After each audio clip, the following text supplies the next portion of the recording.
Assalamualaikum warahmatullahi wabarakatuh. Ana Dara Charlie, and my project is about Surah Al-Mulk. Surah Al-Mulk is a Makki surah that has 30 ayahs, and it has 13 main subjects. The first thing that it covers has to do with the hadith from the Surah Al-Quran of 30 ayah, Shafa'at bi sahibiha hatta wufila lahu. And that's the first main part of it, is the virtues of Surah Al-Mulk. Surah Al-Mulk will intercede on behalf of its reciter, and it can take you to Jannah.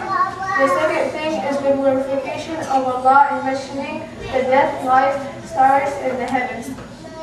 Allah informs that the dominion is in His hands, which goes to the first ayah, Tabarak alladhi biyadihi al-mulk. Meaning that Allah can deal with all of His creatures however He wishes, and He is not asked concerning what He does because of His wisdom, justice, and force. The third thing is the description of hell and those who will enter it, and that goes with the ayah, الَّذِينَ كَفَرُوا بِرَبِّهِمْ عَذَابُ جَهَنَّمَ وَبِئْسَ الْمَصِيرُ. And those who will go to hell are the people who disbelieve in Allah. The fourth thing is the rewards of those who fear Allah and faith. Allah mentions in the surah that those people who are scared of things between themselves and Allah, they will have a great reward, and that they will have more sins. Number 5 is Allah's favor for subjugating the earth to His servants. Allah favors to all His creation, and He made the world a stable and a good place, as in He made mountains and rivers flowing for people to get water, and He made pathways so people can walk in a straight place without falling and stuff, and so He's not going to make something that you can't deal with. The sixth thing is, how can you feel secure against the punishment of Allah while He is able to seize you however He wishes? This indicates Allah's gentleness to all of the people. Even though some disbelieve in Allah, Allah will also forgive them if they go and follow His religion. Number 7 is, the flight of birds is by the power of Allah, and it is proof that He sees everything small and large. And that has to do with the ayah,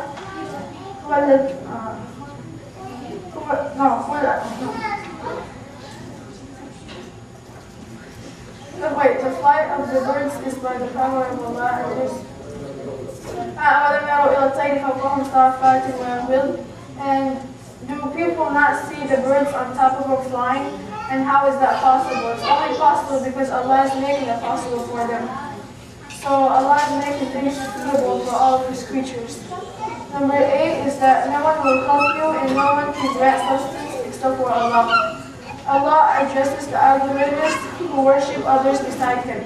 During the Day of Judgment, there will be people asking for help from their people that they worship, but they're not going to get anything back because they were supposed to be worshiping Allah. So those who disbelieve in Allah are not going to have any help during the Day of Judgment because they didn't worship Him. Number 9 is the parable of the disbeliever and the believer. During the Day of Judgment, the disbeliever is going to be walking and he's going to look down in a shame because he disbelieves in Allah.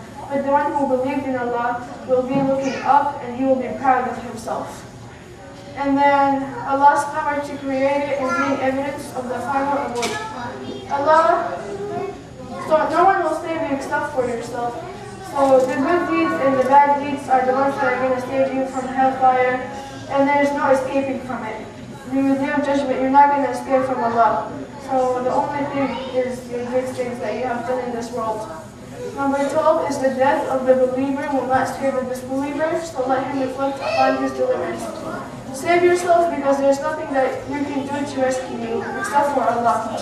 Turn to Him for forgiveness if you have did anything bad, because He's not going to reject it, because Allah is forgiving. And if you don't, then the punishment will suffer. Number 13, which is my last one, is reminding of Allah's blessing by the springing of waters and the flood of it being taken away, demonstrating how merciful He is to His creatures. And that's the ayah, قُلْ أَرَأَيْتُمْ إِنْ أَصْبَحَ مَاؤُكُمْ غَوْرًا. And if all the waters were to go away, who's going to bring it back to you? No one except for Allah. So all the praise and thanks should go to Allah, and you should appreciate all of that, because without it, you will not be living. And then lessons learned from the surah are that believe in Allah. And reading the surah every day can take you to Jannah. And you should always be aware that Allah is watching over you. So no matter where you are, Allah is going to see what you're doing. And it's either going to be a good deed or a sin. And the other thing is, you should know that you're going to be punished one day. So there's no escaping from it. And then the last thing is that be thankful for what Allah has given you, because without it, you won't survive. And that's pretty much my project. Thank you for listening. I hope you enjoyed it.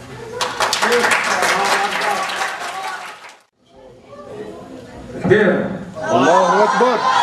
Here. Allahu Akbar.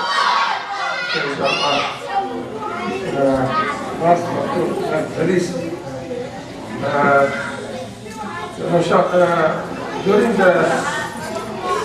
During the school days, we start every time our activities with the assembly. And during the assembly, we recite verses from the Quran and also dua al-masa. So inshallah, I'm calling all the students to come and hopefully to recite what they have memorized during the assembly. So you see the importance of the assembly, one to come on time, and have kind of discipline, and also to learn something, something else.